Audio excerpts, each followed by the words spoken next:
Formula One on ITV, sponsored by Toyota.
It's almost the final hurdle. Michael Schumacher's just in front. Montoya's got a glint in his eye. Raikkonen could have the fastest finish of all. McLaren were not on the pace in Monza, but they're right on it here at Indianapolis. Kimi Raikkonen goes fastest.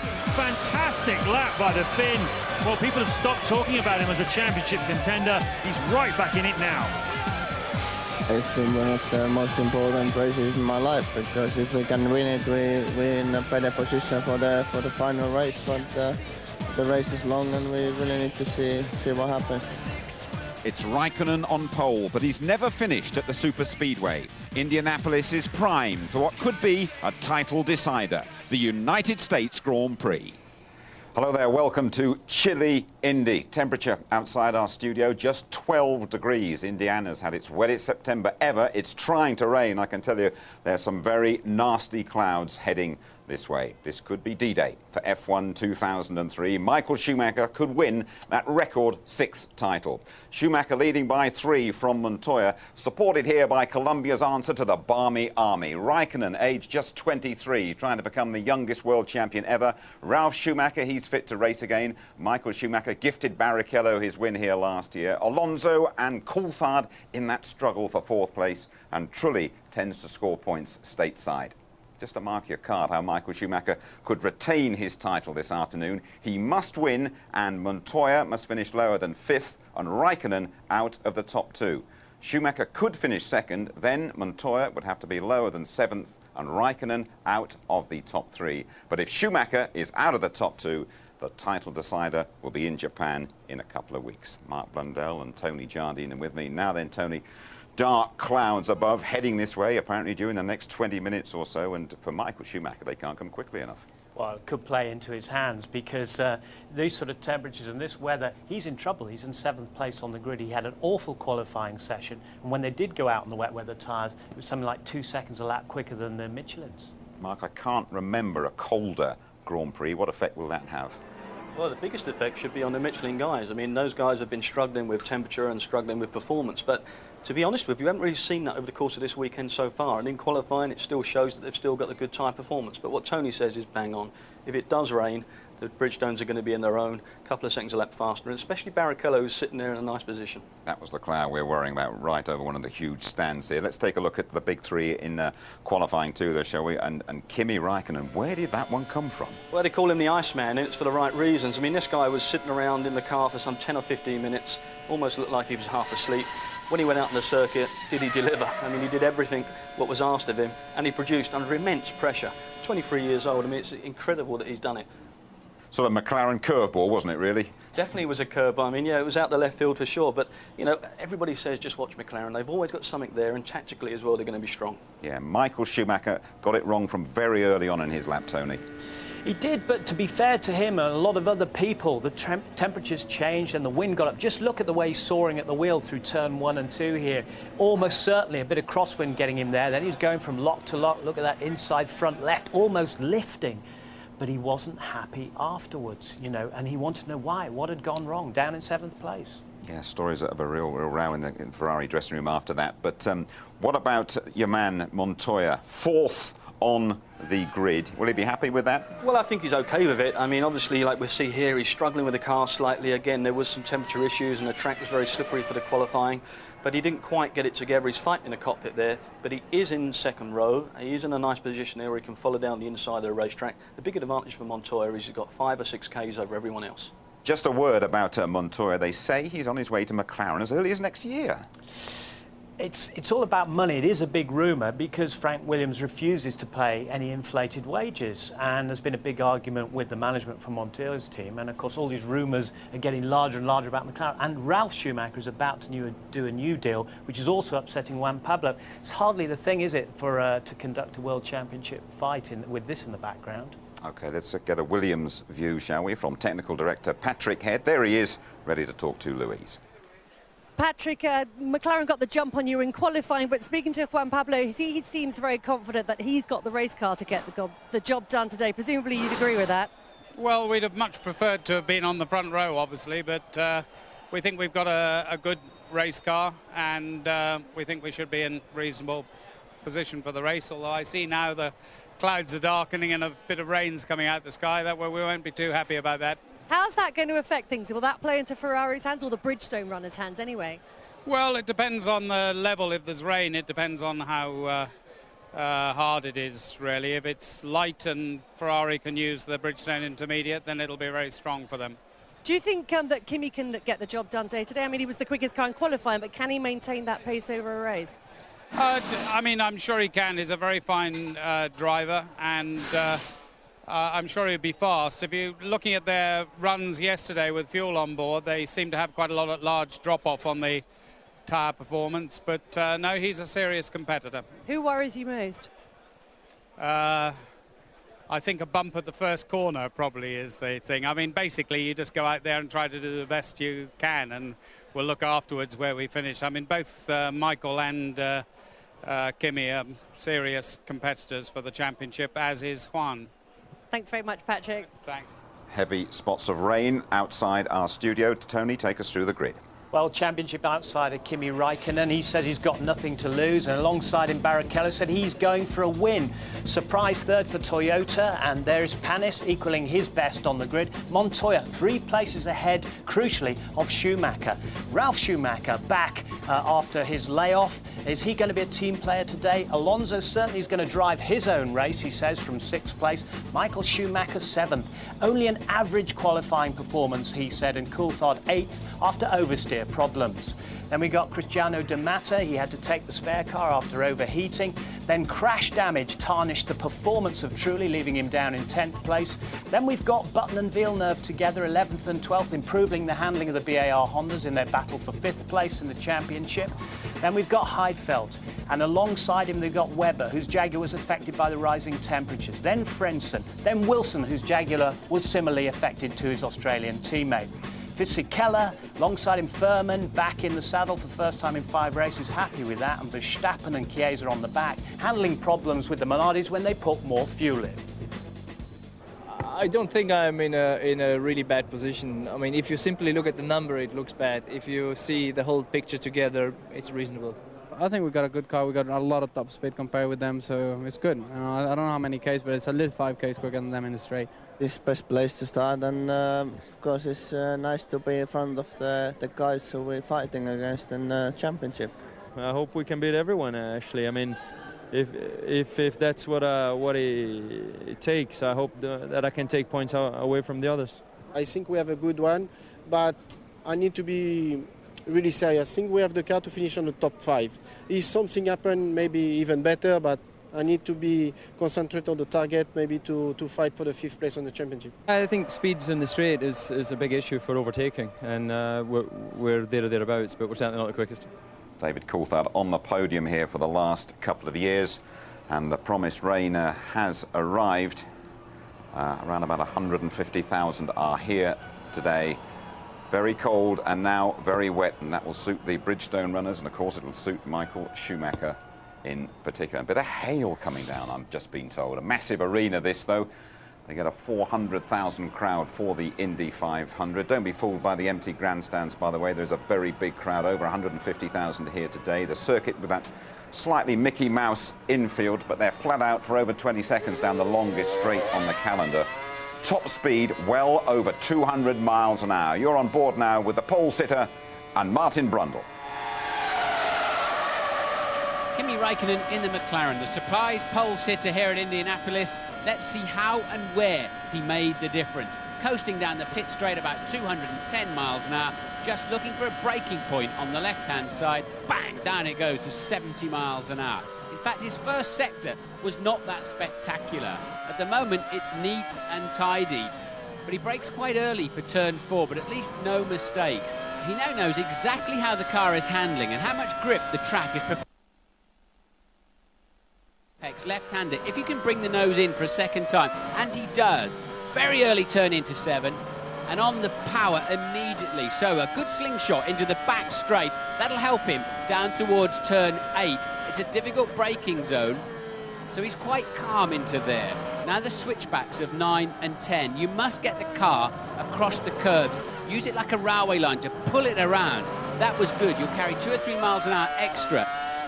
Now 11, no mistakes through here, balancing the throttle on the way in, and that worked very nicely indeed. Now he's just got to hang on to it through the banking, let it rise up to the top, the line of least resistance, coasting down that 9-degree hill then, and sitting, waiting for the start-finish line.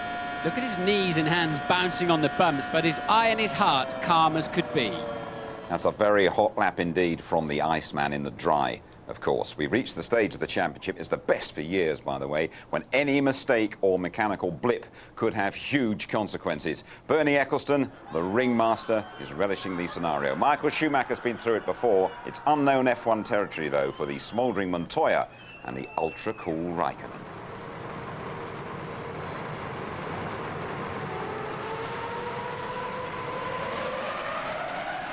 Kimi's just focused on getting the job done, and you know, a lot of things can happen in this race. Any one of the 3 could be out of contention at the end of this weekend. They might all 3 still be in contention. Michael here is defending a championship. He has a tremendous amount of pressure on him. There's the expectation that Michael will win again at the beginning of this season. I think there's a natural situation where, you know, Montoya and Michael, they're going to be a little bit conservative at this stage because they really can't afford to have a problem. And Kimi, all credit to him, knows he's got to win the last 2 races. So, yeah, maybe he's a little bit more relaxed. Everyone has respect of each other. I think the other 2 guys respect very much of what I'm doing, and I do the same for them. But when we go for it, we go for it. I mean, it doesn't matter who sits behind the wheel. We go on the fair base, but on a tough base. McLaren were not on the pace in Monza, but they're right on it here at Indianapolis. Kimi Raikkonen goes fastest. Fantastic lap by the Finn. Well, people have stopped talking about him as a championship contender. He's right back in it now. You spent a long time sat in the car before you went out for your run. Are you psyching yourself up, or are you just trying to get away from everybody? No, I just like to sit there, it's easy and relax there. Do you feel as though you have to psych yourself up before a run like that, though? Not really, no. I just try to do my own good lap, and then we see always in the end, is it good enough or not? He was asleep on a table sort of 10 minutes before he went out. He's just chilled. He wants to do the best job he can, and that's one of his great strengths. It's the first time actually this year I've seen people booing Ferrari. I thought it was quite, you know, nothing personal, but I thought it was quite entertaining. You know, they always cheer them and oh, super Ferraris, and here, you know, every time they show a Ferrari, they were like, pooh. You know, my way of looking at it is I need to make sure I try to finish in front of both of them, and if I can, great. If I can't, I need to try to finish right behind it. Michael is, I think, generally is pretty strong. He's in a way being quite cautious about the driving, seems to me, and then it's good. Kimi is Kimi, you know. He's young and he realises he's still learning. He's going to be a world champion in the years to come, and he'd like to be it this year. We'd like him to be a world champion this year. Personally, you know, of course I want to win it, but if I don't win it, it's not the end of the world, you know. So I just take it as it comes. Fantastic response from the crowd to the drivers down here just shortly before the Grand Prix. You know, a World Championship, Martin, is a season-long battle of cars, tyres, engines, technicalities. But a shootout, a championship shootout, is a battle of nerves, isn't it, of men. Montoya, Schumacher, they seem quite conservative to me, whereas Kimi, he's driving as if he's got nothing to lose. Yeah, time to forget everything else that's happened this season. The points are set, and you're right, the body language of the three is very different. Michael could barely raise a smile when I saw him this morning. Montoya talking very fast and sort of quite hyper in a way, and Raikkonen you'll find reading some car magazine, cruising around in the McLaren hut over there, and definitely Raikkonen has everything to gain today and not a lot to lose, let's face it.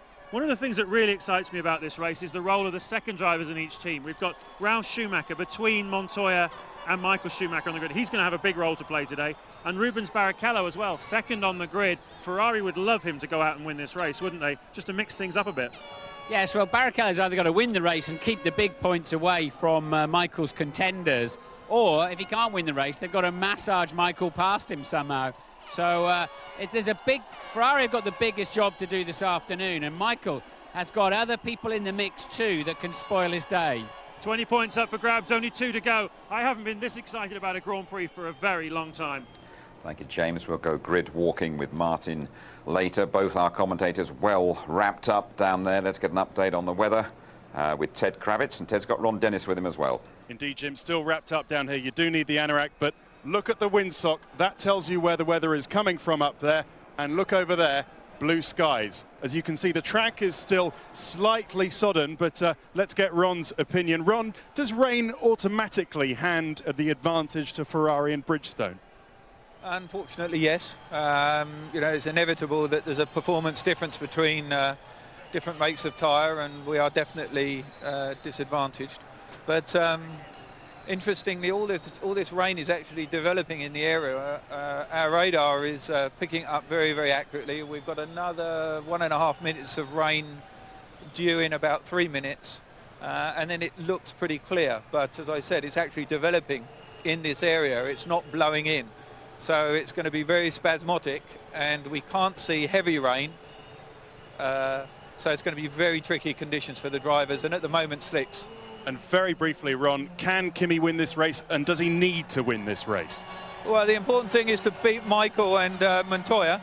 That's obviously our first target, but the more points, the better. And the easiest way to actually succeed is to win. It's the easiest place to run the race from, and it's going to be a very tough race no matter what the conditions are. Thanks, Ron. Very honest assessment from Ron Dennis. He's got a future as a weather forecaster, isn't he? What did he say? 1.5 minutes. Well, we're going to rain in 3 minutes' time. Well, we shall see. Mark Blundell, I'm just wondering, really, when you go back to the big three, who is the toughest mentally of those three, do you think?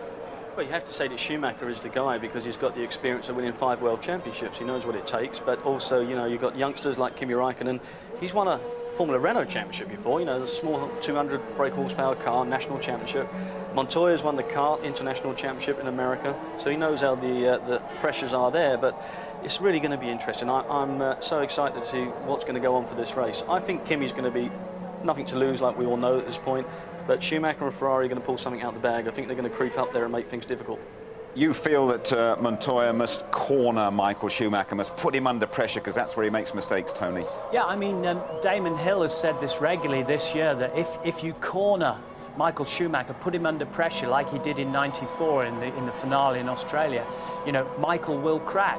And this man, Montoya, we're looking at, has that capability of pushing him that far. Look at the opening lap at Monza when he took on Michael Schumacher. If they get through today and they get down to the wire in Japan, then Montoya's going to really have to take him on head-to-head, pressure him like anything, because Barrichello are watching now, and Schumacher will be in Bridgestone's backyard, and Ferrari handles very, very well around Suzuka. Montoya going out, you're watching the warm-up, by the way, another 10 minutes of that. The Grand Prix itself doesn't start until 25 minutes time. Intermediate stuff for Montoya, does that surprise you at all? We just saw that. Well, I think at this point he has to go out and try him just to see what's available on the circuit and these kind of temperatures, to see whether he's got much grip. Big problem, as you've heard already, Patrick Head said, you know, if it's going to be damp to drying conditions, the Michelin's not really the tyre to have. Bridgestone is the one to have. Ron Dennis has already confirmed that. So these guys really want either rain or a dry circuit completely. And whatever the case may be, if it does rain, count on Ferrari and Bridgestone. They're going to be so strong. Good, okay, thank you very much indeed. You might not know the name, I'm sure you're going to recognise the face now. It is Anthony Edwards, the late Dr. Green from ER with Lou. And I tell you, he has been paying close attention to everything that's going on in these garages. You are a massive Formula One fan, aren't you? I am. I have become, and I just feel, you know, so fortunate that the Williams team has let me come and watch. I was really like I was at Monte Carlo for the race there, which was just such a great celebration to be around. It's so much fun. Now, somebody was telling me that Juan's your man. What is it you love about him? You know, I watched him in Champ Cars, and I met him there, and you know, obviously he's a fantastic driver. I love his spirit and his passion, and you know, his beautiful wife. What can you not like?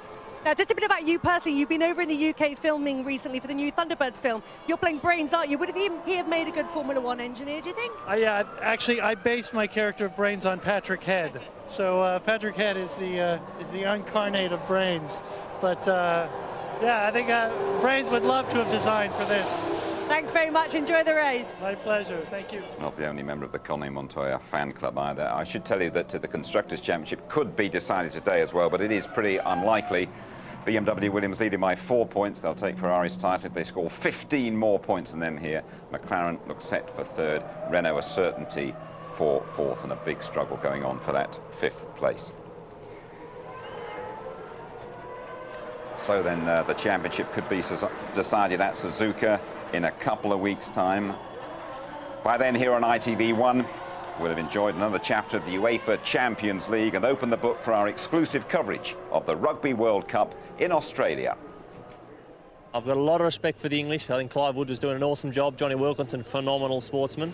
So it's going to be a great World Cup, but hopefully Australia can do it. Though they take me from places I know, though they transport me to foreign lands, though I face harsh climates, harsh people, harsh places, I will work.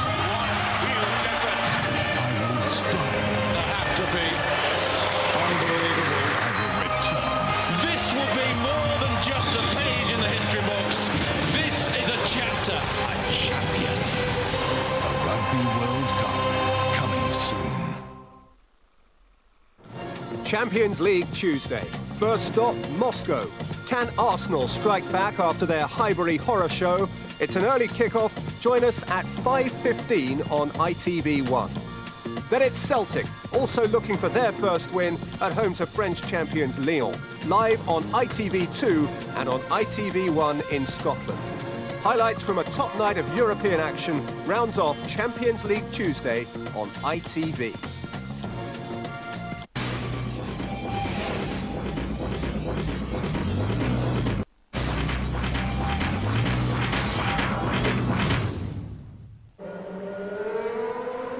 You are back with us live at the Brickyard, the Indianapolis Super Speedway, the natural home of the United States Grand Prix. Warm-up just finishing there. Indiana Wants Me, a famous song by Ardeen Taylor. Looks like it wants its Grand Prix as well. A great response from the folk around here, over 150,000 inside despite a pretty horrible day here. Let's have a word with Alan McNish.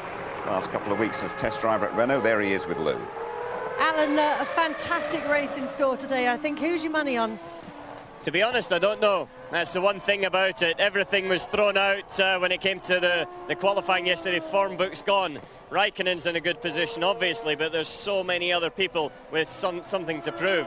What do you think is going to be the key factor in the race? Will it be back markers, the tyres, what? No, the weather. That's going to be the deciding factor. It's very slippery at the moment. There's hailstones, it's cold, and it can change within 5 minutes. There's fronts coming in, and that's going to be the decider. A word about you as well. Renault recently announced that they've signed up Frank Montagny as their test driver for next year. Where does that leave you? Well, as you know, I was looking at this year as a way to propel me back onto the grid for 2004, and nothing's changed with that. That's developing along nicely, and you know, hopefully we'll be sitting here 12 months' time, and you'll be talking to me, and I'll be starting to get into the car. We look forward to it. Thank you. Jenson Button will be starting 11th. Amazingly, his teammate at BAR, Tony, Jacques Villeneuve, Grand Prix number 100 without a victory.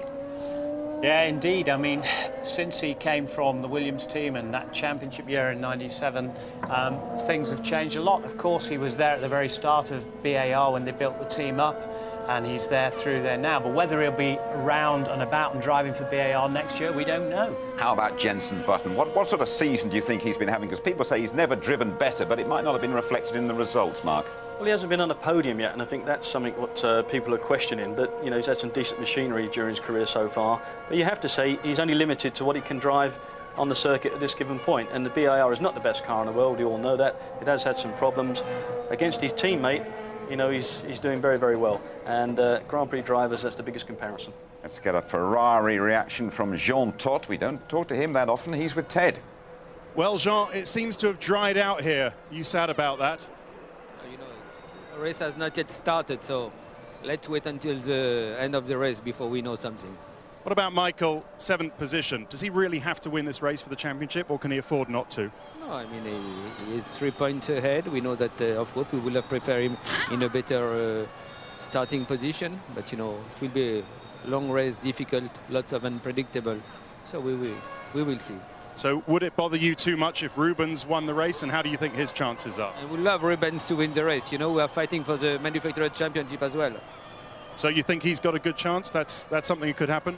You are the one to make the prediction. We try to make the job. Thank you, Jean.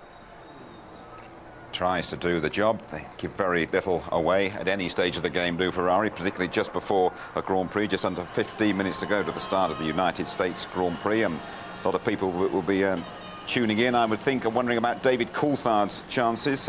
We all know about Montoya. We've spoken a lot about him. What about David, Mark? Well, I think David's just got to go and put a solid race in. He's really got to try and get up the front of the pack to see if he can help out Raikkonen, if he does need any help. I mean, obviously starting from pole, he's going to be in a great position. But DC's still having a little bit of a struggle in one-lap qualifying. Consequently, he's down there in 8th position on the grid. You know, if McLaren can do something a little bit special, and again, depends on what goes on with the weather, he might end up with a good, solid result. Right, let's go to Martin. Hello everybody, welcome to the grid. The double-decker grandstands are all in great anticipation. 2 weeks ago in Monza we thought we were going to have a very exciting race, didn't quite develop. Surely today it's going to be very interesting. Listen carefully, I'm only going to confuse us all once with this, but a dry track going slightly to wet suits the Michelin tyres very well. Bridgestones won't grip on that. As soon as it goes full wet, the Bridgestones will be 2 to 3 seconds a lap faster. So the weather, as many people have explained to you, is going to be quite critical this afternoon. But the players are all on the stage, and for me, it really starts here with Jarno Trulli. Jarno, quick word for British TV. How was your car? They nailed it together very quickly yesterday, just before qualifying. You confident it's all pointing in the right direction? Yeah, I'm confident. It was just a matter of not getting it right yesterday for me, but my mechanics did an extremely good job. So I'm confident that today I can do a very good race, as the car has been performing well all through the weekend. Now your car is super fast away from the start line, and Michael Schumacher is sitting just over there. Can you beat him to the turn one? Well, it will be interesting. We'll see. I don't know. It will be important for me to get some position at the start, but also very important to finish the race. So I have to be careful. Go for it. See you later. Let's wander down then and see where the other people are situated. We've got David Coulthard here just in front of him. A difficult qualifying, but he seems to have a good setup for the race. Now, they've got to decide which tyres they're running. Sorry, Pat. They've got to decide which tyres they're running before the 5-minute signal, and that's when they've got to choose and commit. And at the moment, quite clearly, it'll be dry tyres. David, at the moment, I was just saying to the viewers, it's going to be slick tyres, dry tyres, call them what you like. This should suit you quite nicely on the Michelins.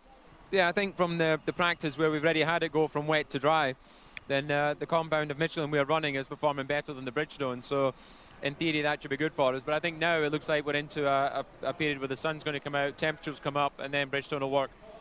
Okay, what job have you got to do today? What is your mission? Raikkonen on pole? Are you got to play the team game? What's happening? Well, first of all, I have to do the best start I can and really hustle for position. Of course, it would be great if I could get in front of Michael. That would help. You know, the first thing is to try and turn 8th place into as many points as possible. All right, so do you think Michael might jump out of your way down at turn one? He's going to be pretty nervy, isn't he? Yeah, I think so, but To be honest, I don't think anyone would deliberately do one thing or the other. I certainly wouldn't. So we'll just see how it turns out. Good luck. Thanks a lot. Moving down then, Alonso is in the mix. He's ahead of Michael Schumacher. He could grab a row with the launch control that these people have got. There's the position Michael's in then. You can barely see the racetrack for people. It's like a social event down here. And then we have Ralf Schumacher. He can play a key role. He's got to hold his brother up at some point today. I wonder if Ralph's around, if we can get a quick word with him. Can't see him at the moment, so he's obviously not on the grid. Any sign of Ralf Schumacher? No, he's not. Moving on then. Montoya. Saw him in the lift this morning, coming down. He looked a little bit sort of tense, I have to say. I said, you're just going to breeze past everybody today, aren't you? He's 20 kilometres an hour faster than some of the cars on this grid. He's got low downforce. He said, yeah, the problem is I'm a little bit slippery through the hairpins, and it's going to compromise me. But if he gets a sniff of a toe down this very straight that we're on, he is just going to scream past them. Heading down then, let's just catch a glimpse of Rubens Barrichello before he puts his skid lid on. We've got a few seconds left. Rubens, you happy with this side of the grid? You've got a great chance to lead this race? I think so. It's been wet a little bit, so it might have damaged a little bit the other side. Okay, good luck. I think he's got a better grid slot down here. He's got a longer run. See if you can come down here. He's got a longer run to those double bricks that are down there. So he's going to be carrying 70, 80 miles an hour in just this short distance. And he'll have more downforce when he goes over them. Look what Raikkonen's got to run over straight away. A couple of little strips of concrete here. And I think he's got quite a difficult starting position down here on pole. But he's super cool. As ever, he looked like he was just on a Sunday afternoon out just a little while before he came to the grid. Can he get the job done this afternoon? We'll find out. Martin, thank you very much indeed. They'll probably have to give Kimi Räikkönen a little nudge and say it's time to race now, wake up. All eyes, though, really on the championship contenders. Räikkönen so quiet, almost monosyllabic, in shape for a big score. But don't forget, Kimi Räikkönen has never finished on this track. Montoya, youngest ever Indy 500 winner, determined to deliver for that massive Colombian fan club. And how about this man, Michael Schumacher, down the grid, but racing to try and become the first man to win 6 drivers' titles. It's dry, we're all set. Gentlemen, it'll be time to start your engines when you rejoin us.